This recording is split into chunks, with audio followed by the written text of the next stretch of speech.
individuals. So this is why you said this is an ongoing cases. Yeah, here. It's an ongoing situation. This case is right now. It's an ongoing situation here, and what we're about to do or doing at the moment, I'm looking at doing, reviewing all the cases that we've had historically.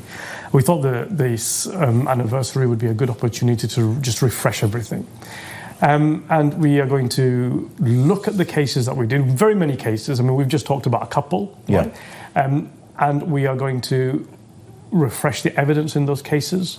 We're going to ensure that we know where the individuals are that were subject to the original complaints, and when they travel into the United Kingdom jurisdiction, possibly EU jurisdiction. I will come shortly to the next step you can do, but back to your opinion piece in The Guardian, and the day of the massacre, you wrote, and I quote, "Persecution military leaders using the principle of universal jurisdiction can be difficult, but let it be a warning to the military leadership in Egypt.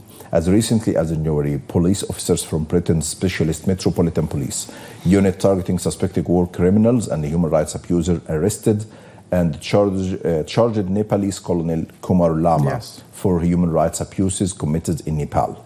Colonel Lama worked as a UN peacekeeper in South Sudan.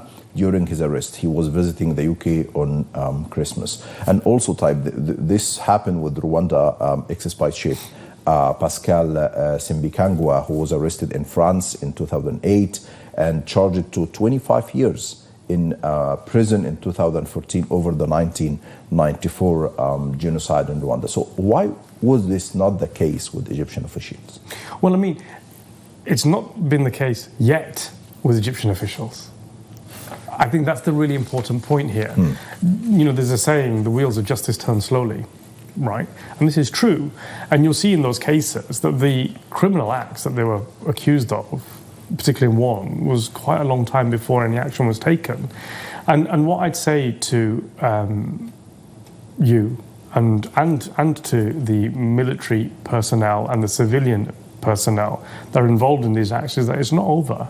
It's not over at all. If you've committed a crime, those sleepless nights that you have when you ordered your soldiers to murder your own citizens, or when you pointed your gun at your own citizens and shot them, you know, your brothers and sisters, your own people, when you did that, the sleepless nights you have because of that, because you have to have sleepless nights because of that. Every human being that I've ever spoken to in my criminal law practice regrets this type of thing when they think about it, and it affects them. That nightmare is not over. That nightmare, at the moment, you're safe, it's in your dreams, but at any moment in time, where you're traveling to a European country, the United States or the United Kingdom, it could result in actual physical prosecution, detention, investigation with regards to you individually.